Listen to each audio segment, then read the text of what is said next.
क्या आपने कभी एफिडेविट शब्द सुना है और सोचा है कि इसका असली मतलब क्या है? मैं आपको आसान शब्दों में समझाता हूं। एक एफिडेविट बेसिकली एक स्वॉन स्टेटमेंट है। इसे आप एक ऐसे डॉक्यूमेंट की तरह समझो जहां मैं कोई फैक्ट या इंफॉर्मेशन लिखता हूं और फिर कसम खाकर यह डिक्लेयर करता हूं कि मेरी जानकारी के हिसाब से यह सच है।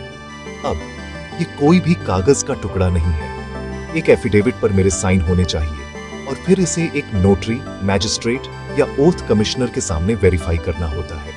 वो जो स्टैम्प या सील लगाते हैं ना, वही इसे लीगली वैलिड बनाता है। हर एफिडेविट में कुछ जरूरी चीजें होती हैं। सबसे पहले डिक्लेरेशन, यानी मेरा यह कहना कि हाँ, जो मैंने लिखा है वह सच है। दूसरा, मेरे सिग्नेचर। तीसरा, ऑफिशियल अटेस्टेशन, यानी नोटरी या मैजिस्ट्रेट की स्टैम्प। और आखिर में तारीख और जगह जहां इसे साइन किया गया है।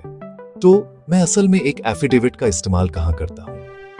वेल, ये कोर्ट्स में एविडेंस के तौर पर बहुत कॉमन है, लेकिन तब भी जब मुझे अपना नाम या एड्रेस प्रूव करना हो, जॉब एप्लीकेशंस के लिए, गवर्नमेंट एग्जाम्स के लिए, प्रॉपर्टी डिस्प्यूट्स में, मैरिज या कास्ट सर्टिफिकेट्स के लिए, और भी बहुत कुछ।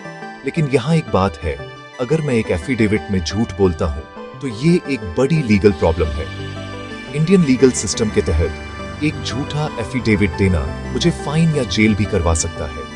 एक एग्जाम्पल लेते हैं। मान लो मैं एक गवर्नमेंट स्कॉलरशिप के लिए अप्लाई कर रहा हूं और मैं डिक्लेयर करता हूं कि मेरे पेरेंट्स की एनुअल इनकम एक सर्टेन लिमिट से कम है एक एफिडेविट पर। उस स्टेटमेंट का लीगल वेट होता है क्योंकि मैंने इसे सच होने की कसम खाई है। तो अगली बार जब आप एफिडेविट शब्द सुने तो याद रखना, यह सिर्फ कागज से ज्यादा है।